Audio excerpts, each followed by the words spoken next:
अचानक से हमजा हबीब साहब उभरते हैं और वो बताते हैं कि हमारा तो कल निकाह भी हो गया और पहले कहा गया था 1 जून को निकाह होगा। ये क्या हो गया? ठीक है, हमारे एक वेंडर को कॉल करके धमकाया गया कि मोमना इकबाल की शादी कोई ना करे। स्टोरी सुना रही है मुझे ये सारी की सारी ऐसे लगता है जैसे कि फिल्म की स्टोरी। आप कह लें कि ये फिल्म, हमें भी यही लगा, साकिब खान चद्दड़ को ये लग रहा था वो 90s में बैठे हुए हैं और आके उठा के ले जाएंगे और किसी को खबर भी नहीं होगी। तो ऐसा नहीं होता। अगर वो सुसाइड कर लेती और फिर मैं आके बोल रही होती तो क्या तब भी आप सब लोग यही सवाल पूछते? और इन्होंने एक मैसेज ये भी किया हुआ है कि तुम्हारी डेड बॉडी भी नहीं मिलेगी। साकिब चद्दड़ साहब ने कितने फॉरन टूर करवा दी उन्हें। मेरी गाड़ी पर आया है और मुझे घटिया बोल रहा है। सारी ही उनकी जानिब से दी गई है। ठीक है, बकौल उनके। मुझे तो अब डाउट है कि सारा पाकिस्तान शायद उनकी दी हुई गाड़ियों में फिर रहा है। अस्सलाम वालेकुम, आप हमजा जावेद शो देख रहे हैं। नाज़रीन, एक कंट्रोवर्सी जो कि सोशल मीडिया पर बहुत ज़्यादा वायरल है, जिसके अंदर मोमिना इकबाल साहिबा जो कि एक्ट्रेस हैं और साथ ही साथ एक MP है साकिब चद्दड़ साहब, उनके बारे में चहमगोइयाँ जा रही हैं। कोई कह रहा है कि मोमिना इकबाल साहिबा की गलती थी, तो कोई साकिब चद्दड़ साहब के ऊपर बात कर रहा है कि साकिब चद्दड़ साहब को ये नहीं करना चाहिए था। लेकिन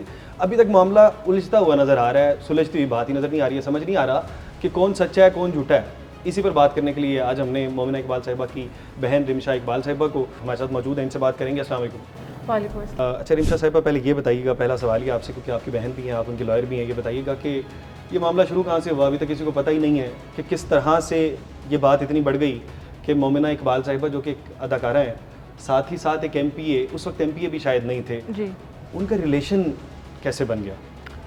पहले तो बहुत शुक्रिया आपने बुलाया मुझे, और दूसरी बात मैं यही करना चाहूँगी कि मेरा पॉइंट ही ये था कि यही बात मैं क्लियर करना चाहती थी कि आवाम को एटलीस्ट ये तो पता हो कि केस है क्या, क्योंकि जो सब कुछ हम सुन रहे हैं वो तो एक्चुअल मुद्दा ही नहीं है। ठीक।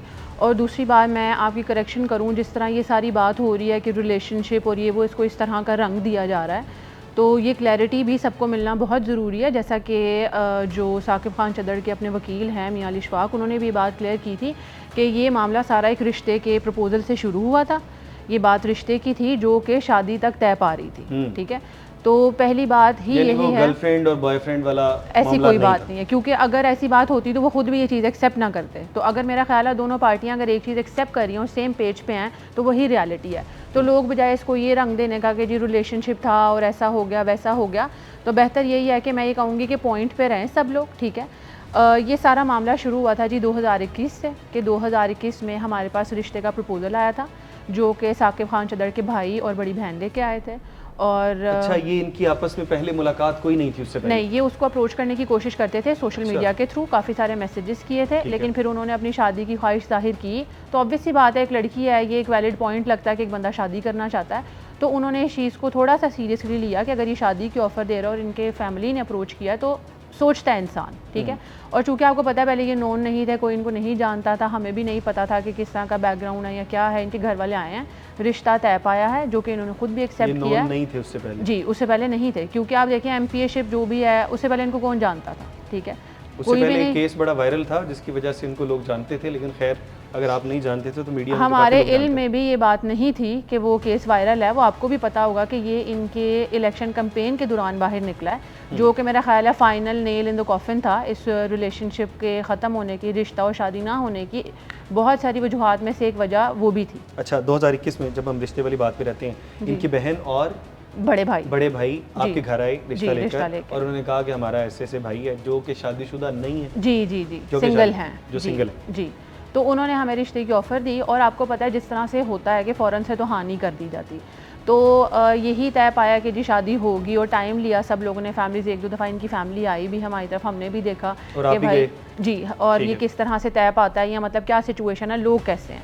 तो फिर ये चीज़ आगे जैसे गई तो सवाल ये आया, सब ने हमसे ये जो पूछा है कि आपको पहले नहीं पता था कि मतलब शादी नहीं हुई थी, या मोमिना इकबाल क्यों साथ रहीं जब वो अगर मैरिड भी थे।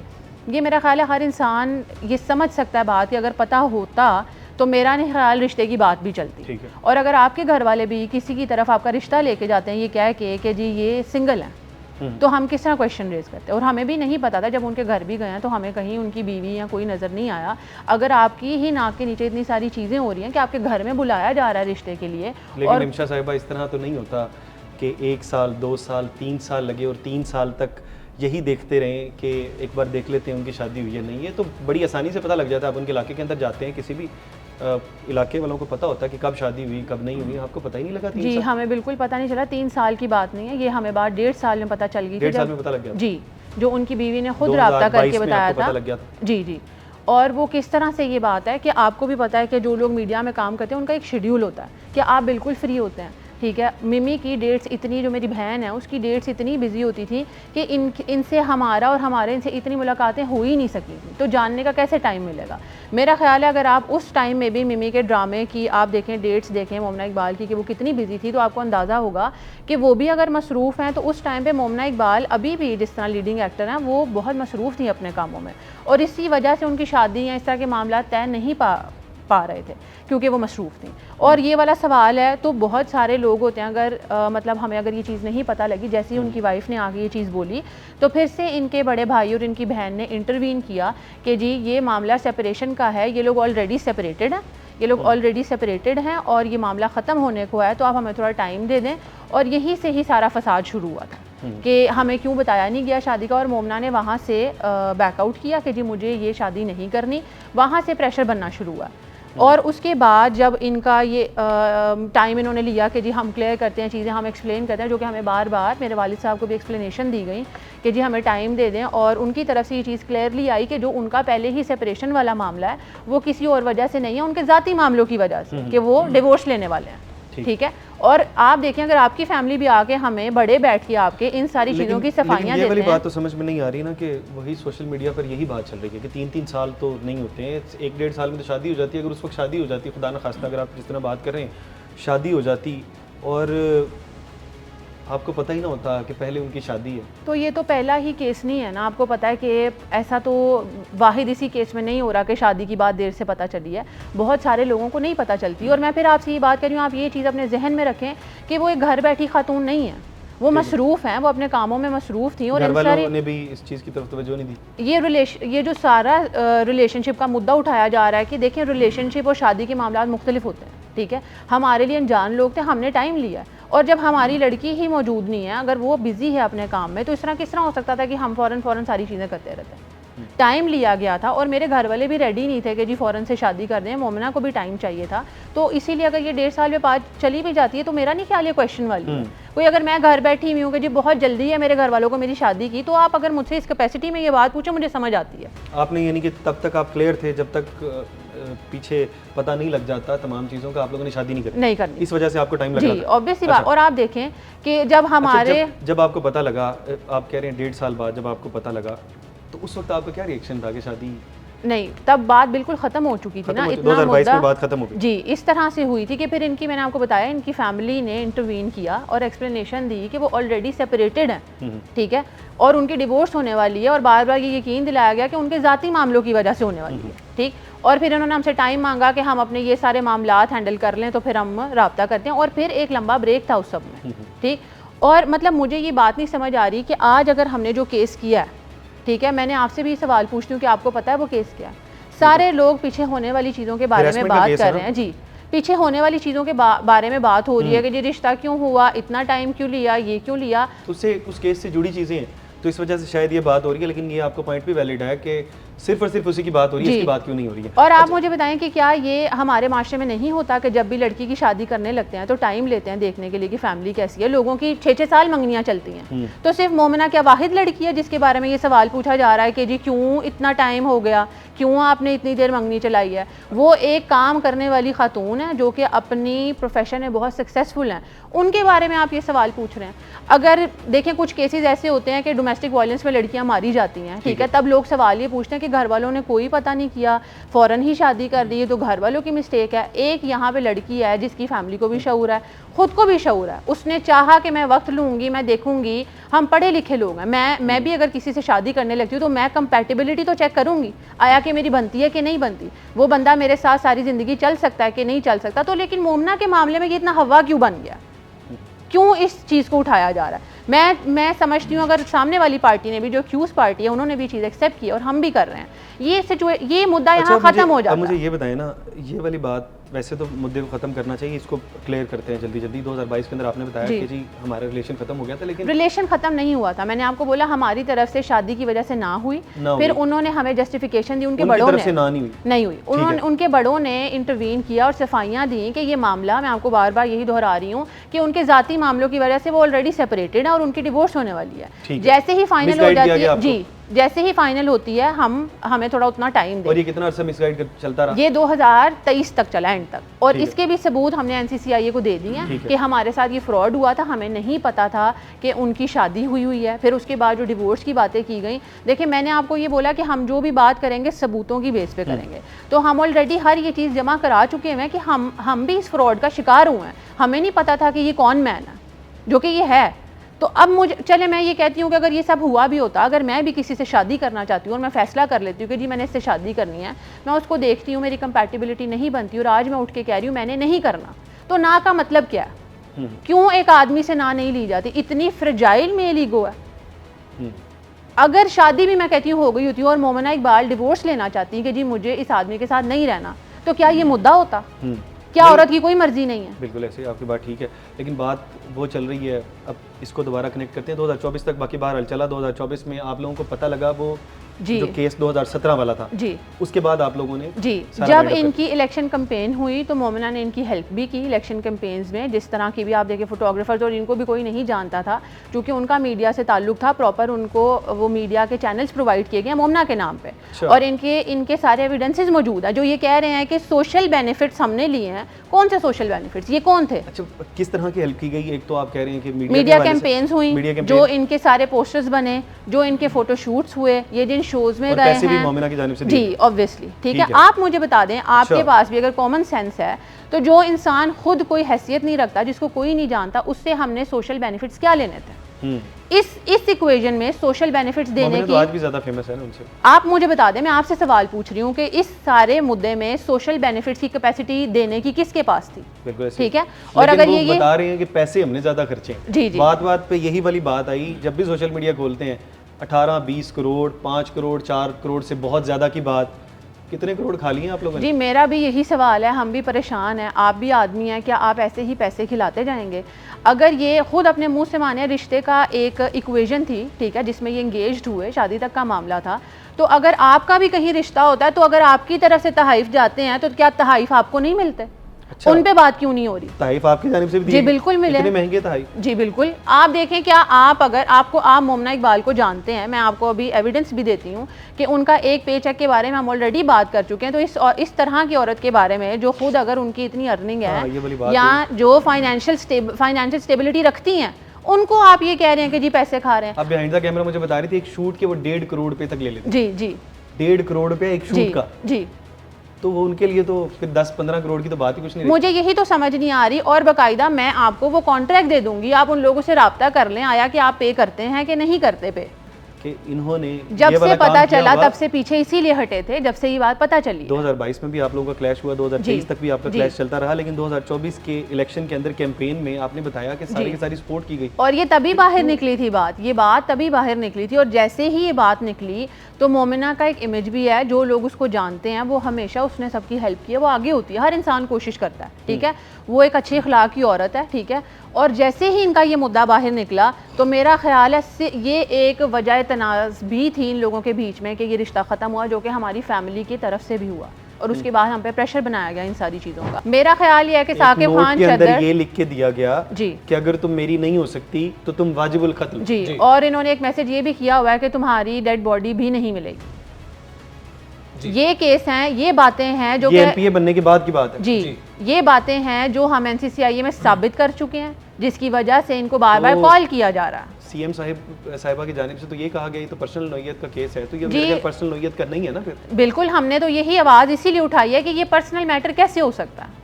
अगर मेरी शादी हुई होती, मैं डिवोर्स ले रही होती, तो ये पर्सनल मैटर है। लेकिन अगर कोई अपनी MPA-शिप का पावर अब्यूज़ करते हुए ऐसी धमकियां दे रहा है कि मैं ये सब कर सकता हूं, तो ये किस तरह का पर्सनल मैटर? तो सीनियर अथॉरिटीज़ भी थी, इवन अगर हमारी CM साहिबा जो है मरियम नवाज शरीफ साहिबा, उनको भी इस बारे में नहीं पता था कि केस क्या है। देखिए, इनिशियली जिस तरह आप तक भी एक मिस इन्फॉर्मेशन आई है कि पर्सनल नौयत का सा ही मालूम होता है लेकिन जैसे ही हमारा NCCI को सबूत देने के बाद जैसे ही नोटिस जाता है, अथॉरिटीज़ तक सबूत जाते हैं, बात जाती है, तो नोटिस लिया जाता है। और मैं जेन्युइनली मिस मरियम नवाज शरीफ साहिबा का बहुत दिल से शुक्रिया करना चाहती हूँ कि वो ख़ुद इन्वॉल्व हुई हैं इस चीज़ में। हमें फौरी सिक्योरिटी प्रोवाइड की गई है, हमारी सुनवाई हुई है, अथॉरिटीज़ ने एक्शन लिया। और आप देखें NCCI को मैं मतलब सैल्यूट करती हूँ कि चूँकि वो MP हैं बट स्टिल एक इम्पार्शियल इन्वेस्टिगेशन चल रही है। लेकिन हम भी अपने सबूत देने में कामयाब हुए हैं, तो ये आगे बढ़ी है बात। दूसरी बात, सब लोग ये कह रहे हैं कि जी अगर पहले से ही धमकियां आ रही थी तो आज आपने क्यों एक्शन लिया। ठीक है, आप देखें कि हमारा या मैं, मेरे अलावा भी कोई भी औरत होती है तो वो इस सारे, जिस तरह मियां अली इशफाक साहब ने बोला है कि जी गटर का ढक्कन ना खोलें, इन्होंने गटर तो इन्होंने खोला, चौक में तो आपने खड़े होकर अदालत लगाई है। हम हरगिज़ ये नहीं चाहते थे कि ये मुद्दा इस तरह से बाहर आए। ठीक है, इसीलिए हमने NCCI में कंप्लेन दी थी। और जो पहले से भी थ्रेट्स आ रहे थे तो हम उस चीज़ पे इसीलिए एक्शन नहीं ले रहे थे क्योंकि उस पर कोई किसी किस्म का एक्शन लिया नहीं गया था, सिर्फ थ्रेट्स आ रहे थे। लेकिन जिस तरह से MPA साहब ने जब हमज़ा हबीब जो हैं, मोमना के शोहर जो हैं, उन पे जब FIR दे दी, अपने ही इलाके में भवाने में FIR दी जो कि झूठी बेबुनियाद FIR है, तब हमें लगा कि अब हमें एक्शन लेना चाहिए क्योंकि अब इन सारी चीज़ों का। साहब ने कॉल नहीं की उन्हें? नहीं की, हमने कोई धमकी नहीं दी। और मैं आपको एप्लीकेशन देती हूँ, फ़ायदा है बिल्कुल। मैं आपको एप्लीकेशन देती हूँ कि पहले मुझे कॉल की गई थी, मोमना इकबाल को कॉल की गई थी, हमें धमकियाँ दी गई थी। मेरे पास सबूत हैं जो मैं NCCI को भी दे चुकी हूँ कि मुझे, जिसमें क्लियरली कहा गया था कि मैं हमज़ा हबीब को अब नहीं छोड़ूंगा। और 13 को कराची में दरख्शां थाना है, वहाँ हमज़ा हबीब की तरफ से एप्लीकेशन जमा हो चुकी है, जिसकी कॉपी मैं आपको दे देती हूँ। आप देखें, ये काउंटर ब्लास्टर है, जो वो बोल रहे हैं कि काउंटर ब्लास्ट है, जिसको मियां अली इशफाक बोल रहे हैं, ये काउंटर ब्लास्ट हमारे पे किया गया। ठीक, 13 में अगर आपने एक ही कॉज के लिए एप्लीकेशन दे दी है तो मैंने उस पर FIR, हमारी तो FIR नहीं हुई, आपकी FIR फौरी कैसे हो गई? हमने ये सवाल भी पूछा है कि उन्होंने उधर हमज़ा हबीब का नंबर मेंशन किया था। आपसे भी मैं दरख्वास्त करूंगी, आप मांगें कि CDR हमें दे दें, कहाँ कॉल आई है। ये वाली बात भी है, मुकम्मल तहकीक इस पे जरूर होनी चाहिए। तमाम डेटा पुलिस के पास मौजूद होता है। जी, हमने ये बोला है। मैं सिर्फ आपसे यही दरख्वास्त करूंगी कि ये जो इन्होंने एक गलत किस्म का प्रोपोगेंडा शुरू किया है, ये तो केस ये था ही नहीं, जिसको एक लेन देन का मामला बना दिया गया और आवाम के आगे रख दिया गया। आप समझ सकते हैं कि चोर की दारी में जब तिनका होता है तो वो फिर इसी तरह करता है। ये एक लेन देन का ज्यादा खौफनाक है कि आपने बताया 26 से ज्यादा वो खवातीन है जो बयान देने के लिए तैयार हैं, जो बयान देने के लिए तैयार हैं कि अचानक से हमज़ा हबीब साहब उभरते हैं जी, और वो बताते हैं कि हमारा तो कल निकाह भी हो गया जी, और पहले कहा गया था 1 जून को निकाह होगा। ये क्या हो गया? तो आप ये समझ सकते हैं कि ये सारा मुद्दा ही इसलिए शुरू हुआ था कि मीडिया में उनके निकाह की खबर आ गई थी और हमारे पास वो भी सबूत जो हमने दिए। हमारी कंप्लेन यही थी कि हमारे एक वेंडर को कॉल करके धमकाया गया कि मोमना इकबाल की शादी कोई ना करे। जी, वेंडर को कॉल किया? जी, 17 दिन पहले। ये हम ऐसे लगता है जैसे कि फिल्म की स्टोरी। आप कह लें कि ये फिल्म, हमें भी यही लगा। साकिब खान चद्दड़ को ये लग रहा था वो 90s में बैठे हुए हैं और आके उठा के ले जाएंगे और किसी को खबर भी नहीं होगी, तो ऐसा नहीं होता। अब वेंडर्स को कॉल की गई 17 दिन पहले, 17 दिन पहले, 17 दिन पहले मैं आपको बता रही हूँ, हमारे हर वेंडर ने हमें काम करने से मना कर दिया। हमारे पास कॉन्ट्रैक्ट मौजूद हैं, हम ज़ीरो पे खड़े थे, लेकिन मैं कुछ लोगों का शुक्रिया अदा करना चाहती हूँ। कुछ अच्छे लोग मौजूद हैं जिन्होंने ये जिम्मेदारी ली कि हम शादी एग्जीक्यूट कराएंगे इंशाल्लाह, और दोबारा से सारा प्लान हुआ है। इवेंट्स तो होने ही थे, लेकिन ये मामला इतना हमारे ऊपर इतना प्रेशर आ गया था उनके निकाह का कि बस की शादी ना हो किसी तरह। और देखिए, हमें भी हमज़ा हबीब के लिए अब डर था, क्योंकि जिस तरह के उनके लिए भी थ्रेट आ रहे थे, वो उनकी फैमिली तक उन्होंने रसाई हासिल कर लिया है। उनके भाई को थ्रेट आ रहे थे, लेकिन वो अच्छे लोग हैं, वो हमारे साथ खड़े रहे, आज भी खड़े रहे। हमज़ा हबीब वगैरह नहीं, वो आउट ऑफ फैमिली जी, ये एक अरेंज सेटअप था। और ये कब से बात चल रही थी यहाँ? ये नवंबर से ही रिश्ते की बात शुरू हुई और फौरन शादी तक भी आई है। जब मैं हैरान हूँ, हमने जहाँ से स्टार्ट किया हमें लगा वो 1.5 साल के अंदर भी, जो 3 साल के अंदर नहीं पूरा। हमज़ा हबीब, मैंने आपको बोला, हमारे फैमिली फ्रेंड्स हैं, हम उनको एटलीस्ट जानते थे, इतना तो जानते ही थे। अच्छा, ये तो फ़ायदा होता ही है इतना कि अगर आप थोड़ा बहुत किसी को जानते हो, और वो हैं भी लाहौर से, तो इतना भी पता कराना। और सोशल मीडिया पे थे, वो जानते हैं जी, बिजनेस फैमिली से हैं, उनकी फैमिली को बड़े भी जानते थे, तो इसीलिए इतना मुश्किल नहीं हुआ। उनका रिश्ता आया जी। आप ये कह लें कि ये वाले सेटअप में सिर्फ सारे लोग वैसे ही राजी थे, जानते थे एक दूसरे को, सिर्फ मोमना की रजामंदी पूछी गई कि सारे खुश थे इस रिश्ते थे। जैसे ही मोमना ने हाँ की तो बात निकाह की तरफ आ गई। पहले वाले मामले में ना फैमिली जानती थी किसी को, ना कोई एक दूसरे को जानता था, इसीलिए टाइम लिया गया। अगर आज मैं भी शादी करूंगी किसी से और बाहर अगर मेरी शादी होने लगती है जिनको हम नहीं जानते, किसी के रेफरेंस से थोड़ा सा टाइम तो लूंगी मैं देखने के लिए, या मेरी फैमिली भी टाइम लेगी। तो मेरा नहीं ख्याल कि ये पॉइंट इन क्वेश्चन है कि ये क्यों लिया गया। अच्छा, आप ये बताइएगा कि अब इसको कंक्लूड करते हैं। हमने तमाम के तमाम किस्से को मेरा ख्याल है अच्छे तरीके से बात कर ली है, इससे रेलेवेंट तमाम चीज़ें थी उससे भी बात कर ली है। अब ये बताइएगा, अब ये केस यहाँ तक आ गया है, अब आगे आप लोग क्या चाहते हैं, क्या हो? देखें, जो हमने अगर अपनी एप्लीकेशन दी है, जो हमारे क्लेम्स हैं, जो हमारे लगाए गए इल्ज़ामात हैं, उनके हिसाब से जिस किस्म की सज़ाएँ बनती हैं वो मिलनी चाहिए। आप देखें, कल भी अगर वो गए हैं NCCI के दफ्तर में इतने प्रोटोकॉल के साथ गए हैं, तो क्या ये ज़ेब देता है कि आप एक अक्यूज़्ड इतने प्रोटोकॉल से जा रहा हो? ये सारी चीज़ें क्यों होने दी जा रही हैं? ये सारी चीज़ें रोकी जाए, उनकी जो MPA है वो मुअत्तल की जाए तब तक, जब तक ये प्रोसीडिंग्स चल रही हैं, जब तक वो अक्यूज़्ड हैं। और अगर जब साबित हो जाता है कि उन्होंने ये किया, तो जो सज़ाएँ एक आम आदमी को मिलनी चाहिए वो उनको और उनकी अहलिया को भी मिलनी चाहिए। यानी इस हद तक पीक का माइंडसेट था जी। उसके बाद अगर आप मोमना इकबाल के प्रीवियस इंटरव्यूज़ भी देखें, अगर आप बातें सुने, तो ये आपको बात समझ आएगी कि वो किस हद तक हरास हो रही थी। और मेरी उनसे गुजारिश ये थी, इंटरव्यू में रोने भी लग गई थी जी, कि कैसे हो सकता है, वो इसी जानिब इशारा जी, था कि वो हमेशा ये बात करती हैं कि जब आप एक रिश्ते से निकलते हैं दो लोग, तो इज़्ज़तें उछालनी नहीं चाहिए। क्यों?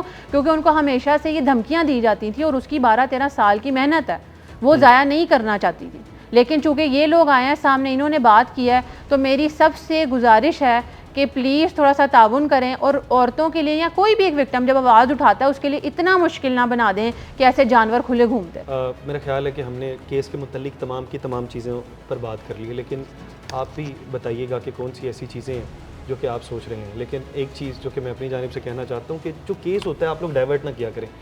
जो मेन केस होता है, हमेशा हम देखते हैं कोई एक केस खुलता है, बाद में जाके एक शख्स आता है जो मीडिया मैनिपुलेट करना जानता है। मैं इस केस से मुतल्लिक बात नहीं कर रहा हूँ, मैं जनरल बात कर रहा हूँ। जो मीडिया मैनिपुलेट करना जानता है, तो हमारे मासूम लोग वो समझ जाते हैं कि जो हमें नज़र आ रहा है वही है।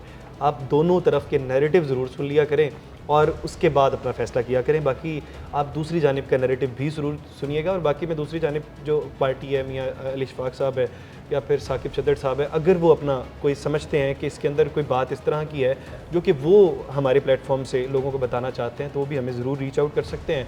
बाकी बहरहाल आवाम से गुजारिश है कि आप अपनी राय का इजहार ज़रूर करिएगा और साथ थोड़ा पॉजिटिव रहा करें। किसी की ज़िंदगी का सवाल हो सकता है। इसी के साथ अपने मेज़बान हमजा जावेद को दीजिए इजाज़त।